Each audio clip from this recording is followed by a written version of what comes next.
السلام علیکم ورحمۃ اللہ وبرکاتہ۔ بسم اللہ الرحمن الرحیم۔ حضرت عبداللہ بن عمرو رضی اللہ عنہما روایت کرتے ہیں کہ نبی صلی اللہ علیہ وآلہ وسلم نے فرمایا، جہاد سے واپس لوٹنا فضیلت اور ثواب میں ایسے ہے جیسے جہاد کے لیے جانا۔ حضرت زید بن خالد جوہنی رضی اللہ عنہ سے منقول ہے کہ رسول اللہ صلی اللہ علیہ وآلہ وسلم نے فرمایا، جو شخص کسی مجاہد فی سبیل اللہ کو سامان جنگ و سفر مہیا کرے اس نے بھی جہاد کیا، اور جو شخص غازی کی عدم موجودگی میں اس کے اہل و عیال سے حسن سلوک کرے تو اس نے بھی جہاد میں حصہ لیا۔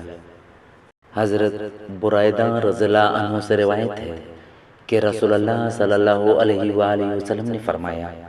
مجاہدین کی عورتیں جنگ میں نہ جانے والوں کے لیے ان کی اپنی ماؤں کی طرح قابل احترام ہیں، اور جو آدمی کسی مجاہد کی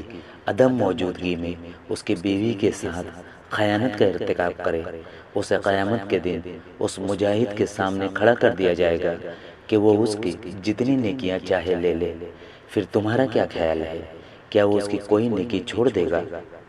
حضرت عبداللہ بن مسعود رضی اللہ عنہ بیان کرتے ہیں، رسول اللہ صلی اللہ علیہ وآلہ وسلم نے فرمایا، ہمارے رب تعالیٰ کو اس بندے پر بڑا تعجب آتا ہے جو اللہ کی راہ میں جہاد کے لیے نکلے اور اس کے ساتھ ہی بھاگ نکلے، مگر اس بندے کو گناہ کا احساس ہو تو وہ قتال کے لیے واپس لوٹ آئے حتیٰ کہ اس کا خون بہا دیا جائے، تو اللہ تعالیٰ اپنے فرشتوں سے کہتا ہے، دیکھو میرے بندے کی طرف کہ میرے ہاں ثواب کی رغبت میں اور میری پکڑ کے ڈر سے واپس لوٹ آیا حتیٰ کہ اس کا خون بہا دیا گیا۔